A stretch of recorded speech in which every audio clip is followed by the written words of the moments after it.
इसके बाद हम लोग क्वेश्चन नंबर 2 सोल्व करेंगे। एक्सरसाइज 1.1 का क्वेश्चन नंबर 2 है मेरे पास। Show that any positive odd integer is of the form 6q + 1, 6q + 3 and 6q + 5 where q is some integers. इससे कहने का मतलब है फ्रेंड्स, जो 6q + 1 है एंड 6q + 3 है एंड 6q + जो 5 है कि क्या एक पॉजिटिव ऑड इंटीजर को शो करता है। इसको वेरीफाई करके दिखा देना है कि क्या एक पॉजिटिव ऑड इंटीजर को शो करता है या नहीं करता है। तो इस क्वेश्चन को करने से पहले सबसे पहले हम लोग क्या डिसाइड करेंगे, इसका डिविडेंड डिसाइड कर लेंगे। तो let A B a positive integer.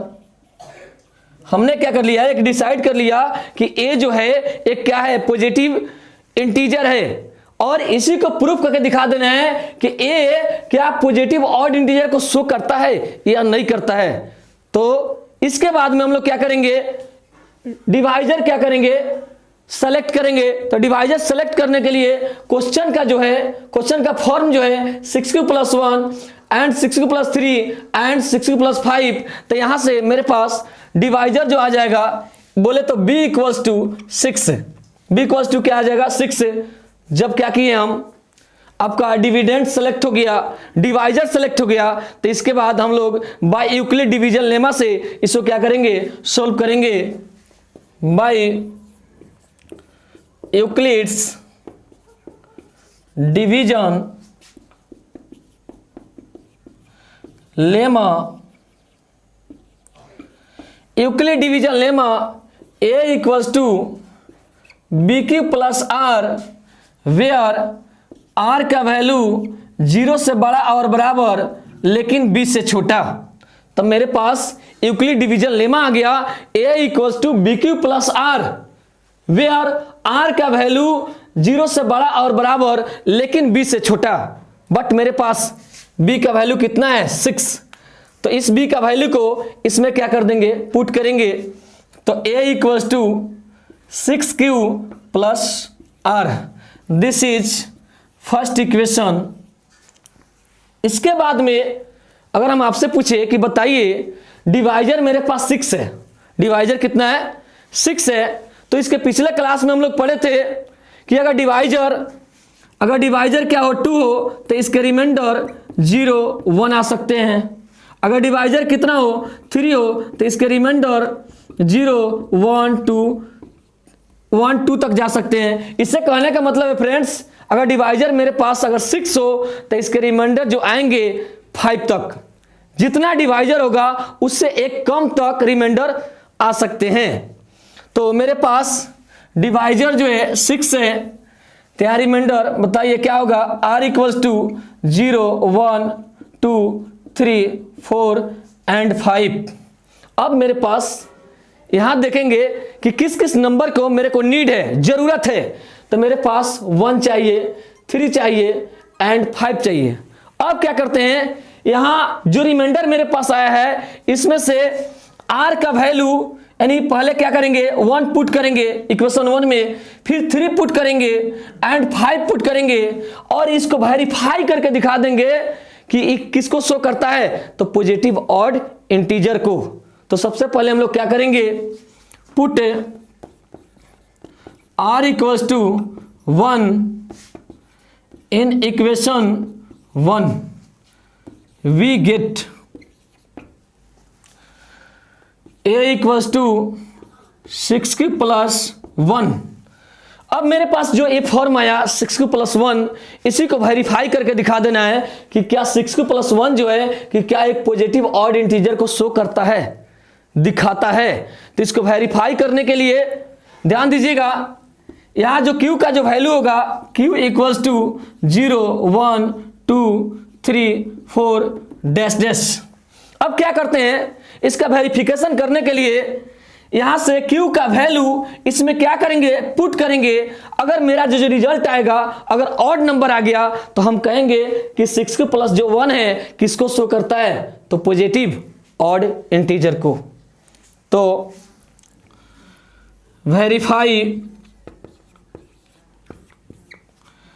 Q equals to 0, तो then A equals to 6 into 0 plus 1, मेरे पास जो रिजल्ट आया 1, 0 पुट किए तो A का वैल्यू कितना आ गया 1। सिमिलरली Q इक्वल्स टू 1, तो A equals to 6 into 1 plus 1, मेरे पास जो रिजल्ट आएगा 7, एंड Q इक्वल्स टू 2, तो then A equals to 6 into 2 plus 1 equal to 13। अब देखिए यहाँ गौर से ध्यान दीजिए कि यहाँ पे जो भी नंबर आ रहा है 1 7 13, 1 7 13, ये किस नंबर को शो करता है, किस नंबर को दिखाता है, तो ये ऑड नंबर को दिखाता है। ये जो मेरे पास आया है, जब Q का वैल्यू इसमें पुट किए हैं तो यहाँ पे जो नंबर आ रहा है ये ऑड नंबर है। इससे पता चलता है फ्रेंड्स कि 6 प्लस जो 1 है किसको शो करता होगा, तो पॉजिटिव ऑड इंटीजर को। एक स्टेप यहाँ पर हम लोग सोल्व किए। नेक्स्ट स्टेप क्या करना है, R का वैल्यू मेरे को क्या जरूरत है 3, तो R का वैल्यू इक्वेशन 1 में क्या करेंगे, पुट करेंगे, put R equals to 3 in equation 1, we get, ठीक। इसके बाद में मेरे पास इक्वेशन क्या है, A equals to 6 plus R, तो R का वैल्यू मेरे को कितना रखना है 3, तो A इक्वल्स टू 6 प्लस 3। अब 6 प्लस यहाँ जो 3 है इसको वेरीफाई करके दिखा देना है, शो करके दिखा देना है कि 6 प्लस जो 3 किसको शो करता है, तो पॉजिटिव ऑड इंटीजर को। तो यहाँ पे Q का जो वैल्यू होगा 0 1 2 3 डैश डैश एनीथिंग हो सकता है। इसके बाद में हम लोग वेरीफाई करेंगे, वेरीफाई Q का जो वैल्यू है इसमें हम क्या करते हैं, पुट करते हैं, एक एक करके पहले 0 रखेंगे, फिर 1 पुट करेंगे, फिर 2 3 पुट करने के बाद अगर मेरा जो रिजल्ट है अगर ऑड नंबर आ गया, ऑड नंबर को शो करेगा, तो हम बोलेंगे कि 6 प्लस जो 3 है किसको प्रेजेंट करता है, तो पॉजिटिव ऑड इंटीजर को। Q इक्वल्स टू 0, तो then A equals to 6 into 0 plus 3 equal to 3, Q equals to 1, तो then A equals to 6 into 1 plus 3 equal to 9। यहाँ पे Q का जो वैल्यू हम लोग पुट कर रहे हैं, पहले 0 किए हैं तो मेरा रिजल्ट क्या आया 3, यहाँ 1 पुट किए हैं तो रिजल्ट क्या है 9। इसके बाद में अगर 2 पुट करेंगे तो मेरा रिजल्ट क्या आएगा, तो ऑड नंबर। इसे कहने का मतलब है फ्रेंड्स कि Q का कोई भी वैल्यू पुट कीजिए, यहां जो रिजल्ट आने वाला है आपका ऑड नंबर ही आएगा। इससे पता चलता है कि 6 प्लस 3 जो है किसको शो करता है, तो आपका पॉजिटिव ऑड इंटीजर को। अब यहां से क्वेश्चन उठता है कि क्या सर इस वाले पार्ट को एग्जाम में करना जरूरी है, तो इस वाला पार्ट को अगर एग्जाम में आप नहीं भी करते हैं तो ऐसा नहीं है कि आपका क्वेश्चन गलत हो जाएगा, रॉन्ग हो जाएगा, आपका क्वेश्चन सही होगा, क्योंकि 6Q जो है पहले से शो करता है एक इवन नंबर को। किसको शो करता है, इवन नंबर को शो करता है। कैसे, ध्यान दीजिएगा, 6 का हम टेबल यहां पे लिख रहे हैं, 12 एंड 18 24। अब हम आपसे पूछते हैं क्या 6 को हम 6 इंटू 1 लिख सकते हैं, 12 को 6 इंटू 2 लिख सकते हैं, एंड 18 को 6 इंटू 3 लिख सकते हैं, एंड आपका 24 को 6 इंटू 4 लिख सकते हैं। अब ध्यान दीजिएगा, गौर कीजिएगा, ये जो है आपका 6 का जो टेबल लिखे हैं, आप बताइए ये कैसा नंबर है, तो एक इवन नंबर है। क्या नंबर है, इवन नंबर है। तो यहां पे ध्यान दीजिएगा, 6 को हम क्या लिखे हैं, 6 इंटू 1, 12 को क्या लिखे हैं, तो 6 इंटू 2, 18 को क्या लिखे हैं, तो 6 इंटू 3, 24 को क्या लिखे हैं, तो 6 इंटू 4। अब ध्यान दीजिए, गौर कीजिए, यहां पे 6 तो है, 6 तो है, तो एक काम करते हैं, मेरे पास 6 रहेगा, लेकिन 6 के साथ कोई और नंबर भी है, 1 2 3, तो इसको थोड़ा देर के लिए हम क्या मान लेते हैं, Q। अब बताइए इधर जो नंबर है इवन नंबर है, तो ये जो नंबर होगा किसको शो करेगा, इवन नंबर को। इससे पता चलता है कि 6Q जो है किसको शो करता है, तो एक इवन नंबर के हो, इवन नंबर को शो करता है। तो आपसे पूछ रहे हैं कि बताइए कोई भी इवन नंबर में अगर 1 पुट किया जाए तो क्या आएगा, ऑड नंबर। अगर इवन नंबर में कोई भी ऑड नंबर यानी कि आप पुट कर दीजिए तो क्या आएगा आपका, ऑड नंबर। जैसे 1 पुट किए तो ऑड आया, 3 पुट किए तो क्या आया, ऑड आया। सिमिलरली हम लोग 5 पुट करेंगे तो क्या आएगा, ऑड आएगा। तो ये पहले से अंडरस्टूड है कि 6 किसको रिप्रेजेंट करता है, आपका इवन नंबर को। तो इस स्टेप को एग्जाम में करके दिखाए या नहीं दिखाए उससे कोई फर्क नहीं पड़ता है। इसके बाद में हम लोग आर का जो वैल्यू पुट करेंगे 5, इक्वेशन 1 में put r equals to 5 in equation 1 we get, ध्यान दीजिएगा r का जो वैल्यू रख रहे हैं 5, तो a equals to 6Q plus 5 where Q equals to 0 1 2 3 dash dash. अब क्या करते हैं फ्रेंड्स कि जो मेरे पास Q का जो वैल्यू है इसमें पुट करते हैं, इसको वेरीफाई करते हैं। अगर वेरीफाई करने के बाद मेरे पास जो भी रिजल्ट आएगा अगर ऑड नंबर को शो करेगा तो हम कहेंगे कि 6Q प्लस 5 जो है किसको शो करता है, तो एक पॉजिटिव ऑड इंटीजर को। वेरीफाई Q इक्वल्स टू 0, तो then a equals to 6 into 0 plus 5 equal to 5। Q equals to 1, तो then a equals to 6 into 1 plus 5 equal to 11। अब ध्यान दीजिए यहाँ पे Q का वैल्यू 0 रखे हैं तो मेरे पास a का वैल्यू क्या आया, 5। Q का वैल्यू 1 रखे हैं तो यहाँ a का वैल्यू क्या आया, तो 11। अब बताइए कि 5 और 11 कैसा नंबर है, तो एक ऑड नंबर को शो करता है। इससे पता चलता है फ्रेंड्स कि 6Q प्लस 5 जो है किसको शो करता है, तो पॉजिटिव ऑड इंटीजर को। किसको शो करता है, पॉजिटिव ऑड इंटीजर को।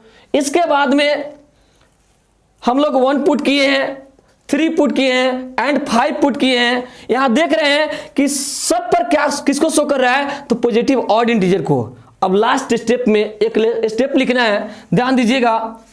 Therefore 6Q plus 1, 6Q plus 3 and 6Q plus 5 show positive odd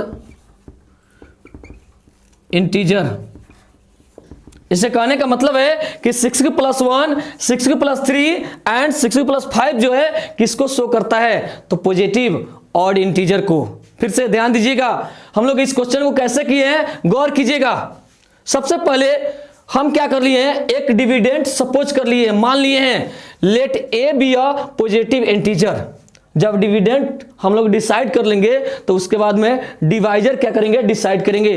तो डिवाइजर हम लोग क्वेश्चन से डिसाइड किए हैं कि बी कितना होगा, 6। जब डिवाइजर डिसाइड हो गया तो इसके बाद में बाय यूक्लिड डिवीजन लेमा का यूज करेंगे हम लोग यहाँ पे। तो a equals to b q plus r, where r का वैल्यू 0 से बड़ा और बराबर लेकिन b से छोटा। अब क्या किए, दिस इज फर्स्ट इक्वेशन। अब मेरे को r का जो वैल्यू है 1 चाहिए, 3 चाहिए एंड 5 चाहिए। तो सबसे पहले क्या किए हम लोग, r का वैल्यू 1 पुट करेंगे इन इक्वेशन 1 में, तो मेरे पास a रिजल्ट आया। अब इसको वेरीफाई करके दिखा देना है कि 6Q प्लस 1 जो है कि क्या एक पॉजिटिव ऑड इंटीजर को शो करता है, दिखाता है। तो इसको वेरीफाई करने के लिए यहाँ पे Q का जो मान है, Q का जो वैल्यू है, इसमें हम लोग पुट किए तो यहाँ पे जो नंबर आ रहा है तो ऑड नंबर आ रहा है। इससे पता चलता है फ्रेंड्स कि 6Q प्लस 1 जो है किसको शो करता होगा, तो पॉजिटिव ऑड इंटीजर को। इसके बाद में r का वैल्यू हम लोग क्या पुट करेंगे, 3 इन इक्वेशन 1 में। जब 3 पुट किए तो मेरे पास ए रिजल्ट आया। उसके बाद में Q का जो भी वैल्यू है एक एक करके हम लोग क्या करेंगे, इसमें पुट करेंगे। तो पुट करने के बाद मेरे पास जो रिजल्ट आ रहा है तो सब ऑड नंबर आ रहा है। इसे कहने का मतलब फ्रेंड्स है कि 6 के प्लस जो 3 है किसको शो करता होगा, तो एक पॉजिटिव ऑड इंटीजर को। सिमिलरली इसके बाद में हम लोग R का वैल्यू क्या पुट करेंगे, 5 इन इक्वेशन 1 में। तो मेरे पास ए स्टेप आया जहां Q का जो वैल्यू है 0 1 2 3 4 5 डैश डैश। अब Q का वैल्यू इस पार्ट में हम पुट करते हैं तो मेरे पास जो रिजल्ट आ रहा है सब ऑड नंबर आ रहा है। इससे पता चलता है कि 6 के प्लस 5 जो है आपका किसको शो करता है, तो एक पॉजिटिव ऑड इंटीजर को। तो ये था आपका क्वेश्चन नंबर 2। इसके बाद में हम लोग क्वेश्चन नंबर 3 देखेंगे।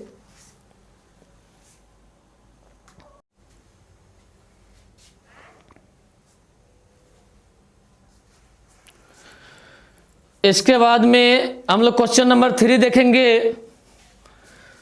An army contingent of 616 members is to march behind and army band of 32 members in a parade. The 2 groups are to march in the same members of the column what is the maximum number। अब ध्यान दीजिए, हमसे क्या पूछ दिया कि what is the maximum number of column, यानी maximum number पूछा। इसे कहने का मतलब है हाईएस्ट कॉमन फैक्टर। बोले तो HCF निकालना है। क्या निकालना है, HCF। तो सबसे पहले इस क्वेश्चन को करने से पहले जो मेरे पास ग्रेटर नंबर होगा उसको A मान लेंगे एंड स्मॉलर नंबर होगा उसको हम लोग क्या मानेंगे, B मानेंगे। Let A equals to 616 and B equals to 32। यहाँ पे A ग्रेटर है आपका B से, तो जब भी A ग्रेटर है B से तो जो भी बड़ा नंबर होगा उसको हम लोग कहाँ रखेंगे, अंदर। 616 32 इसको डिवाइड करते हैं हम लोग 1 से, तो 32 मेरे पास जो आएगा 11 हो जाएगा। ये 11 में से 2 गया तो 9 एंड 5 में से 3 गया तो 2, ऊपर से क्या आएगा 6। इसके बाद में अगर यहाँ पे हम लोग 9 से करते हैं तो 18 का 8 1 27 एंड 28। चलिए ध्यान दीजिएगा 8 आ जाएगा, कैंसिल कैंसिल। तो यहाँ पर मेरा जो रिजल्ट आया, रिमाइंडर जो आया क्या आया 8। तो जब भी रिमाइंडर 0 नहीं आए तो हम लोग किसका यूज करते हैं, तो बाय यूक्लिड डिवीजन लेमा का। तो यहाँ क्या अप्लाई करेंगे, बाय यूक्लिड्स डिवीजन लेमा। तो बाय यूक्लिड डिवीजन लेमा होता क्या है, तो A equals to b q plus r, where R का वैल्यू 0 से बड़ा और बराबर लेकिन B से छोटा। अब बताइए यहाँ पर A कितना है, तो 616। तो 616 इक्वल टू मेरे पास B कितना हो जाएगा 32 एंड कोसेंट बोले तो Q कितना हो जाएगा 19 प्लस रिमाइंडर क्या आया है 8। तो अब यहाँ हम आपसे पूछे कि बताइए क्या रिमाइंडर 0 आया है। तो जब भी रिमाइंडर 0 नहीं आता है ना तो हम लोग क्या अप्लाई करते हैं, बाय यूक्लिड डिवीजन लेमा। तो यहाँ जो R का वैल्यू है 0 नहीं है, यानी 0 के बराबर नहीं है। इसे कहने का मतलब है इसके बाद हम लोग फिर क्या अप्लाई करेंगे, बाय यूक्लिड डिवीजन लेमा। लेकिन इस बार जो हम लोग करेंगे इसके डिवाइजर और इसके रिमाइंडर में करेंगे। तो डिवाइजर मेरे पास कितना है 32 एंड रिमाइंडर 8। मेरे पास 32 है तो 8 4 जा 32, रिमाइंडर कितना आ गया 0। तो जिस स्टेप पे क्या आ जाए आपका रिमाइंडर 0 आ जाए तो उसके डिवाइजर क्या हो जाते हैं, उसके HCF हाईएस्ट कॉमन फैक्टर हो जाते हैं। तो by Euclid's division lemma A equals to b q plus r, where r का वैल्यू 0 से बड़ा और बराबर लेकिन b से छोटा। अब इसमें a कितना है तो 32 इक्वल टू डिवाइजर बताइए 8 इंटू कोसेंट 4 प्लस रिमाइंडर 0। अब ध्यान दीजिएगा यहाँ जो r का वैल्यू है क्या आ गया 0, तो इससे कहने का मतलब है r इक्वल्स टू क्या हो जाएगा 0। तो जिस स्टेप पर रिमाइंडर आपका क्या आ जाए 0 आ जाए, 0 आ जाता है तो उसके जो डिवाइजर होते हैं क्या बन जाते हैं HCF। तो HCF इक्वल्स टू 8। इससे कहने का मतलब है इसके मैक्सिमम नंबर ऑफ कॉलम कितने हो सकते हैं तो 8। आपका कितना कॉलम आ सकता है तो 8 आ सकता है। इसके बाद में ये था आपका क्वेश्चन नंबर 3। इसके बाद में हम लोग क्वेश्चन नंबर 4 सोल्व करेंगे।